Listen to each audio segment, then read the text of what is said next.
July 1943. A hillside above the town of Molina, on the road down to the beaches of Salerno, Italy.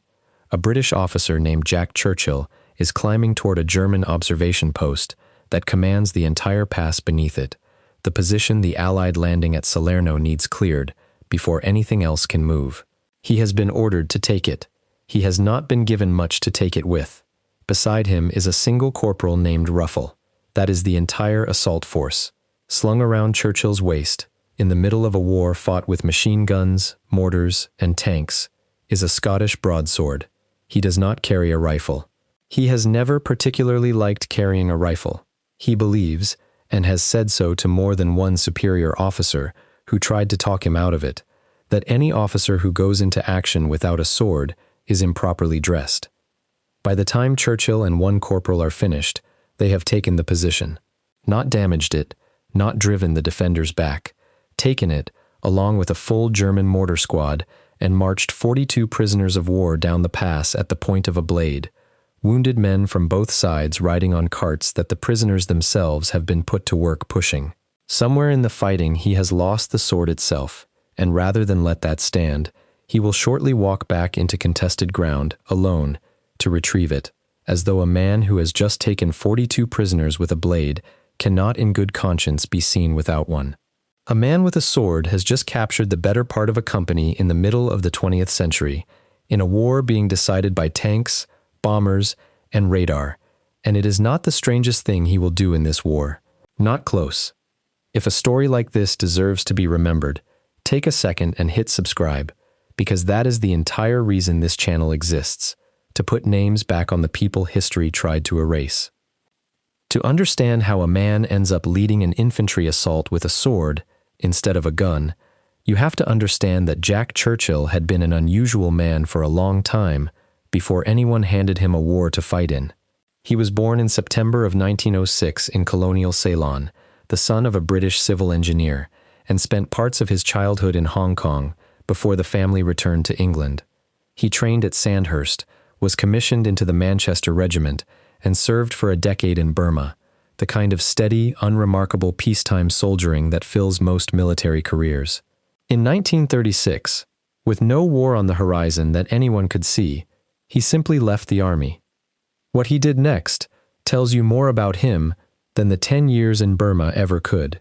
He worked as a newspaper editor in Nairobi, a city he had no particular family connection to, simply because the work was available and Burma was not calling him back. He worked as a model, the kind of job that requires a striking face and very little else,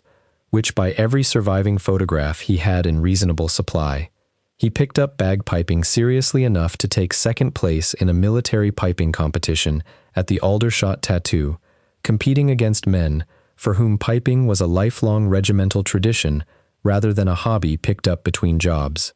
He picked up archery seriously enough to represent Great Britain at the World Archery Championships in Oslo in 1939, finishing respectably in the field without ever having trained as a full-time competitor the way most of the men he was shooting against had. And when a film studio needed someone who could actually shoot a longbow accurately on camera rather than fake it with editing tricks, Churchill got a small role in a Hollywood adventure picture using exactly that skill, a former infantry officer moonlighting as a movie archer in the years just before the skill would matter for reasons no film studio could have scripted.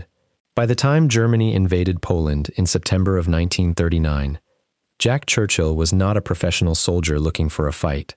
He was a professional eccentric who happened to already own a sword, a longbow, and a set of bagpipes, fluent in all three well before anyone told him there might be a use for them,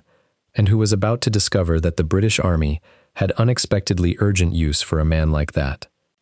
He rejoined immediately and was sent to France with the British Expeditionary Force, the roughly 250,000-strong British force that would spend the spring of 1940 first advancing into Belgium to meet the German invasion, then falling back through country it had barely finished crossing as the German armored spearheads broke through further south and made the entire Allied position in northern France untenable within days. In May of 1940, during that fighting retreat that would end at Dunkirk, near the village of L'Épinette close to Béthune, Churchill's unit set an ambush for an advancing German patrol. The story that followed him for the rest of his life, and the one most often repeated about him today, is that he killed the first German officer to appear with a single arrow from his longbow before the rest of the ambush opened fire, the last confirmed killing of an enemy soldier with a bow and arrow in the history of organized warfare, a detail so specific and so strange that it has outlived almost everything else about the retreat to Dunkirk in popular memory.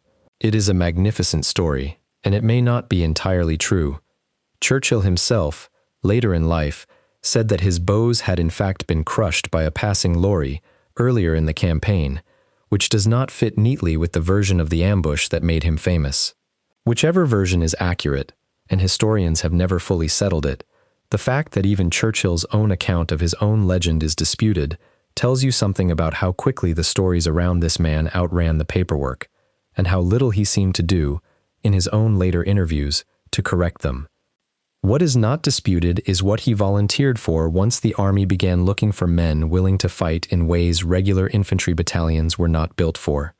After the evacuation from Dunkirk, Churchill joined the newly formed commandos, small, specially trained raiding units, built to hit the German-occupied coast of Europe hard and disappear before a proper counterattack could form.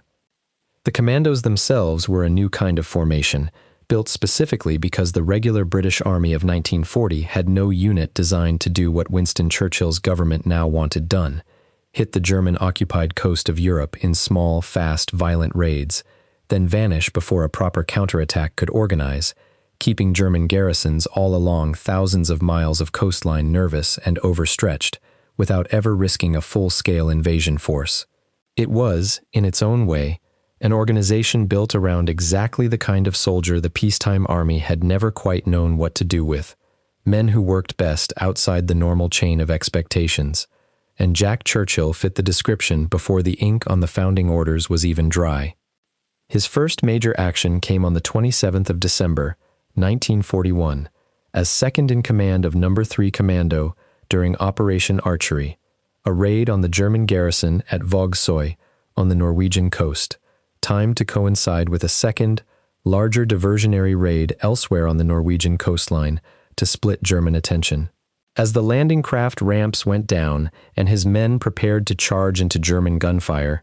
Churchill did not draw a weapon first. He put his bagpipes to his lips and led the assault, playing March of the Cameron Men, walking into a defended enemy position with music instead of cover, in full view of the German gun positions his own men were racing to silence. The raid itself was a genuinely large combined operation, 4 Royal Navy destroyers, and the light cruiser HMS Kenya opening fire in support of roughly 570 raiding troops, one of the first times air, land, and naval forces had been coordinated together in a single commando raid from the planning stage onward. Inside that larger operation, Churchill's commandos overran the garrison in under 10 minutes, killing or capturing every German soldier they encountered, and destroying fish oil processing plants the Germans depended on for glycerine, the key ingredient in the nitroglycerine used in most German high-explosive bombs and shells,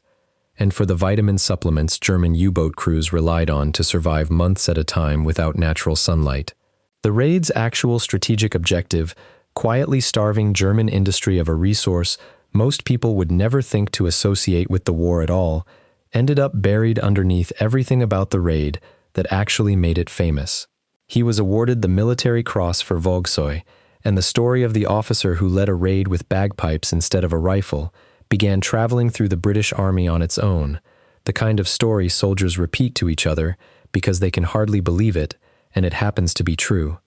18 months later came Salerno, and the sword, and the 42 prisoners. By July of 1943, Churchill had risen to command No. 2 Commando outright, and led his men ashore at the Sicily landings the same way he had led them at Vågsøy, sword at his waist, longbow and a quiver of arrows slung across his chest, bagpipes tucked under one arm, on a beach being contested by an enemy armed with mortars, machine guns, and armor. When the same unit was committed at Salerno weeks later, Churchill's specific objective was the German observation post above Molina, a position with a clear line of sight down the only pass leading to the invasion beachhead below, the kind of position that could call down artillery on every Allied soldier trying to come ashore until it was silenced. He was given 2 commando units to work with in the broader assault, but the actual moment of capture, the post itself, came down to Churchill and a single corporal named Ruffle, moving into the German position largely alone. What happened next became one of the most repeated stories of the entire war, precisely because it was witnessed and confirmed by more than one account.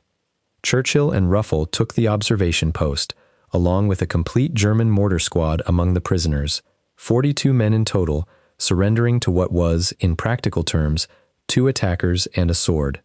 Churchill marched the prisoners back down the pass himself, and had the wounded, British and German alike, placed on requisitioned carts, that he then had German prisoners of war pushed down the mountain road under guard, a detail Churchill later described, without apparent irony, as looking like something out of the Napoleonic Wars. Somewhere in the close quarters, fighting for the post itself, Churchill lost track of his sword, and once the position was secured and the prisoners were moving, he walked calmly back up through ground that had just changed hands twice in a matter of hours to find it. Along the way, he crossed paths with a disoriented American patrol who had no clear idea whether the terrain they were standing on was friendly or contested. Churchill told the American NCO, in essence, that he did not intend to lose this particular stretch of ground a third time. He found his sword. For Salerno, he was awarded the Distinguished Service Order, becoming one of the very few British officers of the war to hold both the Military Cross and the DSO for 2 entirely separate acts of, by any modern military standard, borderline insane personal bravery, 18 months and several hundred miles apart, and both times with substantially the same weapon. By 1944, Churchill had been sent to the Yugoslav coast as part of a British military mission supporting Josip Broz Tito's communist partisans against the German occupation, operating out of the island of Vis, alongside a mixed force of commandos and partisan fighters. It was a strange kind of warfare, even by Churchill's standards. British regulars fighting alongside an Eastern European communist guerrilla movement that the Allies had only recently decided was worth backing over its rival resistance factions.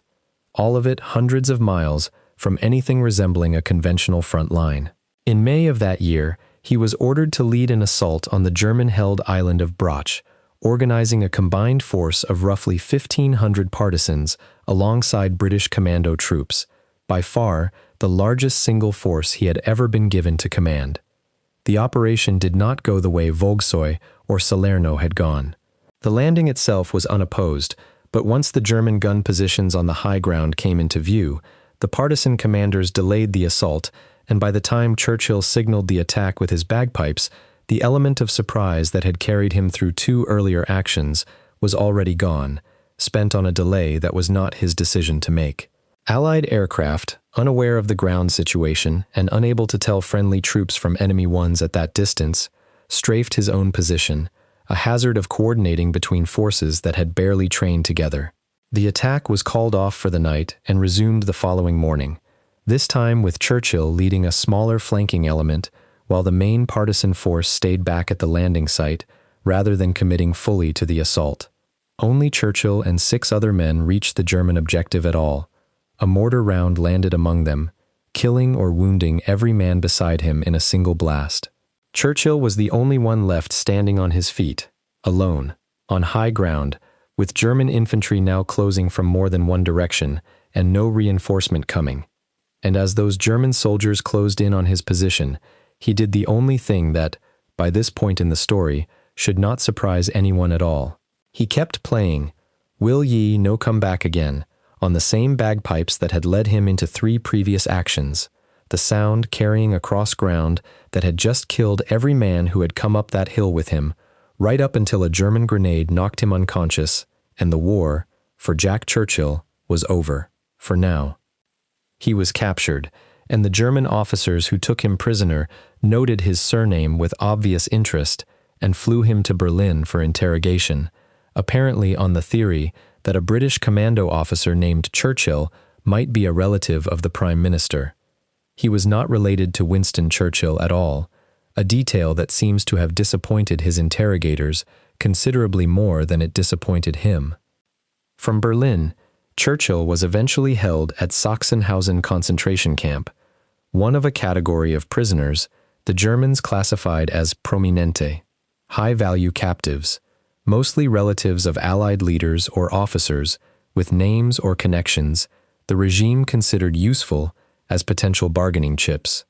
Kept apart from the camp's general population, but still held inside the same system built to work ordinary prisoners to death, and still, in the final analysis, entirely at the mercy of guards who answered to Heinrich Himmler's SS, rather than to any rule of law that might have protected a captured officer under different circumstances. Being labeled valuable did not mean being labeled safe. It meant being kept alive for exactly as long as someone in Berlin judged the prisoner more useful breathing than dead, a calculation that could change without warning as the military situation collapsed. As Allied forces closed in on Germany from both directions in the final weeks of the war, the SS began moving groups of these high-value prisoners south, away from the advancing front, toward the mountains of the Tyrol, on explicit orders that some historians believe were meant to keep them available as hostages, and that other prisoners in the same transport genuinely believed were meant to end in their execution before liberation could reach them,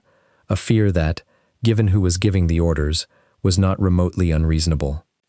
Late in April of 1945, held near the town of Niederdorf, with roughly 140 other prominente prisoners under SS guard, and with the war visibly collapsing around all of them, Jack Churchill did not wait to find out which version was true. While a group of the remaining prisoners eventually sent word to a nearby Wehrmacht officer, Captain Wichard von Alvensleben, whose troops would go on to surround the SS guards and force their withdrawal in one of the stranger footnotes of the war's final days, regular German army units protecting concentration camp prisoners from the SS itself, Churchill was no longer there to be part of it. He had already decided the situation was unstable enough, and his own judgment good enough, to simply leave, on his own timetable, answering to no one, exactly as he had operated every other time in this war, that a plan handed to him by someone else stopped making sense on the ground. He set out on foot, alone, with no escort, no supply line, and no guarantee that the countryside between him and safety was not still full of German units who had not yet heard, or did not yet believe, that the war was ending. He walked 250 kilometers across a collapsing Reich to Verona, in northern Italy, through mountain country in the last chaotic weeks of a regime coming apart at every level at once, where advancing Allied forces finally caught up with the news that Jack Churchill, war correspondent's footnote and living legend to the men who had served under him, was still, somehow, alive, and had, characteristically, arranged his own rescue before anyone else had finished arranging it for him. Poland's Witold Pilecki chose to walk into the worst place on the continent because the truth needed a witness. Jack Churchill, when the moment came to be rescued instead of rescuing himself, simply put one foot in front of the other for 250 kilometers rather than wait for someone else to decide when he was free. The war in Europe ended a few days later. Churchill's reaction, by the account most consistently repeated by people who served alongside him, was not relief. It was mild irritation that the fighting was over before he had finished with it. Whether he ever formally sought a transfer to the war still being fought against Japan is not something the historical record settles cleanly, and this account will not pretend otherwise. He remained a serving officer for well over a decade after Germany's surrender, eventually retiring from the army in 1959, and what is well documented is that retirement, when it finally came, did not suit him for long. In 1948, with the British mandate in Palestine ending in chaos and violence between Arab and Jewish communities, and barely 3 years after his own war had finished, Churchill was serving in Jerusalem when a Haganah-controlled convoy carrying doctors, medical students, and supplies to the Hadassah Hospital on Mount Scopus was ambushed by Arab forces on the 13th of April. The convoy was trapped for hours on a stretch of road British forces could see and reach, while the standing political order of the moment held that British troops in the area were not to intervene in the fighting between Arab and Jewish forces at all, regardless of what was happening to civilians caught between them. 79 people were killed in the attack, Many of them burned alive inside vehicles that had been set on fire while they were still trapped inside. Churchill disregarded the order to stand aside. Together with 12 of his own men, a force smaller than the one he had once used to take a fortified German garrison, he moved in to help, using his armored vehicle to evacuate survivors under continuing fire, and in the aftermath, helped coordinate the evacuation of roughly 700 doctors, students, and patients trapped at the hospital itself. Once again, a small, badly outnumbered group of men doing something a standing order had explicitly told them not to do, because the alternative was watching people die within reach of help. The road leading up to Hadassah Hospital was later renamed Churchill Boulevard, a small, permanent piece of Jerusalem geography named for a British officer who could not, apparently, stand nearby while people needed saving and follow an order to do nothing, in any country, in any decade, under any flag. He lived another 48 years after that, long enough to become, in his own quiet way, exactly as unusual in peacetime as he had been in war, without ever needing another war to prove it in. He sailed coal-fired Thames barges between Richmond and Oxford for the simple pleasure of it. He commuted home by train and, every day, threw his briefcase out of the moving carriage window, baffling fellow passengers and conductors for years before anyone thought to ask him why. The answer, when someone finally did, turned out to be perfectly practical. He had worked out exactly where the train line passed his own house, and had been throwing the case into his own back garden the entire time so he would not have to carry it from the station. He built radio-controlled model warships with the same patient, exacting attention he had once given to a longbow he was teaching himself to shoot accurately enough to represent his country with. He gave interviews when asked, in the same understated tone he had apparently used to tell a lost American patrol he did not intend to lose a hillside a third time, treating 6 years of a war most surviving veterans spent decades trying to forget as, essentially, an unusually eventful stretch of an otherwise ordinary life. He died in March of 1996, at the age of 89, having survived 2 world wars worth of the kind of combat that should, by any reasonable calculation, have killed him several times over, using weapons the rest of his own army had considered obsolete before he was born, and having apparently never once regretted a single choice that got him there.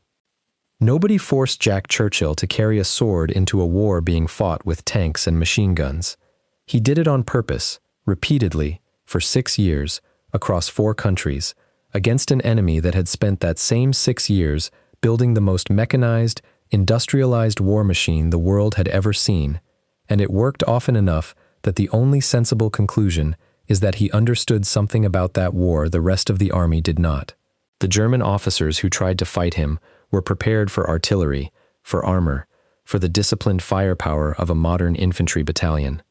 Nothing in their training prepared them for a man who solved a fortified position with a corporal and a blade, or who signaled his own attack with bagpipes rather than silence. The same audacity that looked, from the outside, like a very well-dressed man having a nervous breakdown, was in fact a weapon all its own, one no German defensive plan had a box on the form for either, and one that carried him, somehow, through 6 years of exactly the kind of fighting that was supposed to make weapons like his obsolete. Thank you for watching. If a story like this deserves to be remembered, hit like. It's the simplest way to help it reach the people who need to hear it. Subscribe if you want more of these forgotten stories, the ones that don't make it into the textbooks but should. I'd love to know where you're watching from today, and if you had family, from any country, on any side, who lived through this war, tell me about them in the comments. Those stories deserve to be heard too. Thank you. I'll see you in the next one.